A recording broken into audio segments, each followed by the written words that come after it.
A Bíblia relata a invasão do rei da Babilônia, Nabucodonosor, a Jerusalém. E dessa invasão, eles levaram alguns do povo de Judá para a Babilônia, enquanto outros ficaram ali mesmo, em Jerusalém, sob um governo submisso ao rei da Babilônia.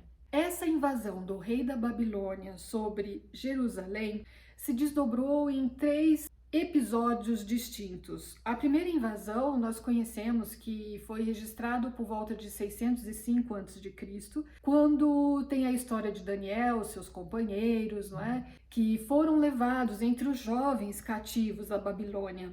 No episódio de hoje, nós vamos focar na terceira invasão da Babilônia a Jerusalém, quando Jerusalém foi destruída. E daí nós podemos dar um enfoque especial ao profeta Jeremias e ao rei Zedequias. Eu vou convidar você agora para visitar o livro de Jeremias. Vem comigo. O rei Zedequias estava em Jerusalém, mas a serviço da Babilônia, que já tinha dominado o povo de Judá. Zedequias estava muito mal assessorado. Eles tinham essa ilusão de se livrarem desse domínio de Babilônia por meio da ajuda, da colaboração de outros povos, como os egípcios.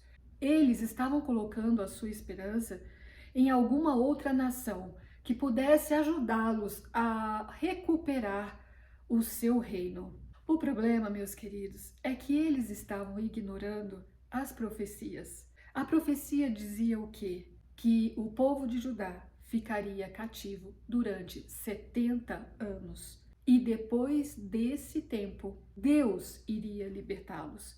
Mas o homem sempre quer fazer da sua forma, como melhor lhe convém. Esses somos nós. E aí entra o profeta Jeremias. O profeta que Deus enviou nessa fase da história, nessa época. O profeta Jeremias deixou bem claro o comando de Deus. Qual era o comando de Deus? Se submetam à Babilônia, porque assim vocês viverão em paz. Vocês não serão prejudicados, vocês não sofrerão, e no tempo certo eu os livrarei. Mas sabem, essa mensagem não era muito popular. Era bem melhor eles arrumarem uma outra alternativa. E nesse contexto surgem os oportunistas, surgem os falsos profetas, aqueles que se aproveitam da situação, da indignação, da tristeza, da frustração das pessoas e começam a propor algo miraculoso, algo que eles sabem que é contrário à vontade de Deus e que não vai acontecer. Mas a gente não pode acreditar naquilo que é mais agradável e que nos convém, que é melhor para o que nós queremos agora, de imediato. Isso não é a solução. É uma forma de ilusão, que você se afasta totalmente da realidade dos fatos, da verdade, da palavra de Deus. A aceitação dessas mentiras levantadas por homens maus, por homens aproveitadores, de algo contrário à vontade de Deus, custou um preço muito caro. Porque assim diz o Senhor dos Exércitos, o Deus de Israel: não deixem que os profetas e adivinhos que há no meio de vocês os enganem.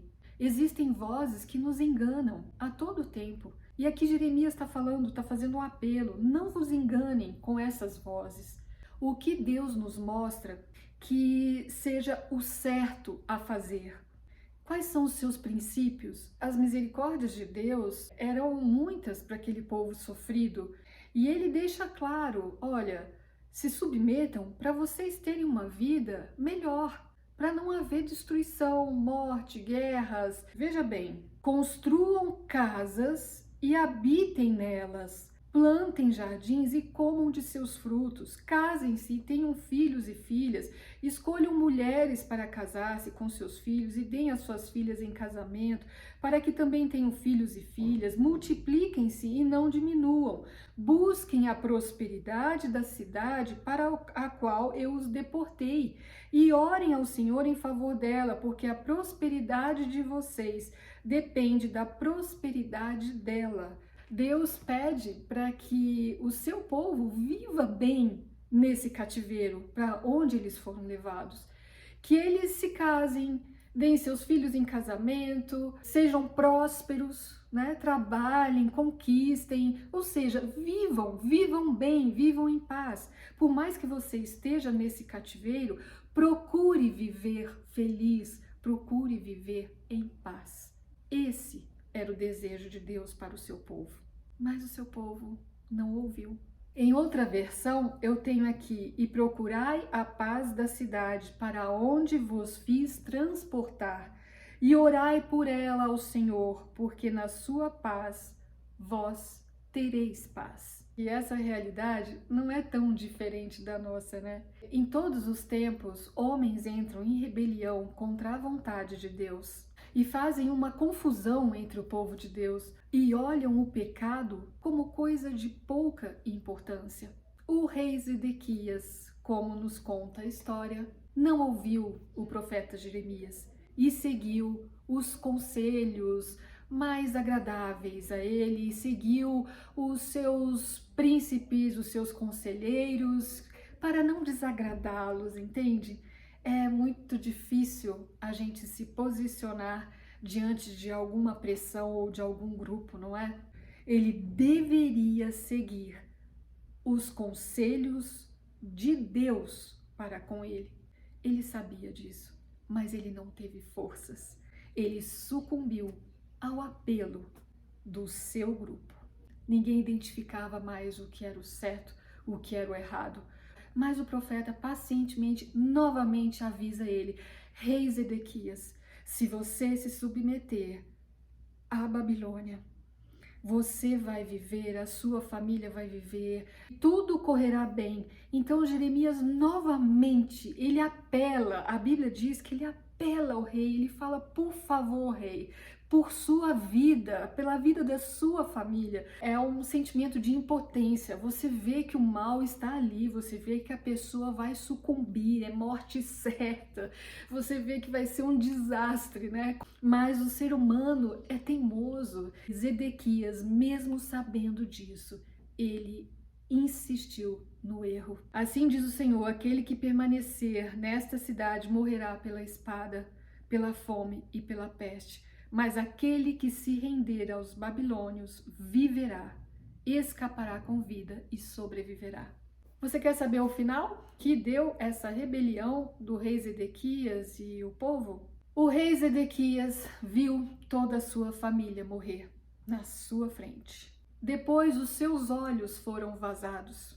Jerusalém toda queimou. Houve a destruição geral. Os palácios queimaram.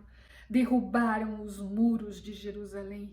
Virou um caos. Quantas pessoas perderam as suas vidas por causa da desobediência de um povo, de um líder? Meu querido, dá uma tristeza, dá um sentimento de impotência, porque eles sabiam o que era o certo a fazer. Eles sabiam o que agradava ou não agradava a Deus. Mas aquele povo decidiu seguir o seu coração, a sua vontade, o seu discurso. Pagaram um preço muito alto. O rei Zedequias veio a falecer depois de conduzido até a Babilônia. Você entende que o final poderia ser totalmente diferente? Você entende que Deus queria derramar as suas misericórdias para aquele povo, mesmo sendo um povo cativo, numa terra estranha? Mesmo não sendo a terra deles, Deus queria que esse povo vivesse em paz? É muito triste. Esse é o final dessa história. Não tem o que falar a respeito de, olha, e daí aconteceu uma reviravolta. Não, foi isso mesmo. Só depois dos 70 anos, como disse a profecia, é que o povo teve um livramento. Mas vejam, nada disso precisaria ter acontecido. É uma lição muito importante para todos nós. Veja o que agrada a Deus. Veja o que é bom, o que você deve seguir da palavra de Deus, para as misericórdias de Deus alcançarem a sua vida, para você não precisar padecer por tanto mal que Deus nunca desejou que acontecesse na sua vida. Fica aí o nosso alerta. Vamos então prestar mais atenção no desejo que Deus tem para que vivamos melhor aqui nessa terra agora? Vamos procurar ver qual é a boa e justa vontade de Deus por meio da sua palavra. Assim nós seremos mais iluminados a tomarmos a melhor decisão em todos os aspectos da nossa vida.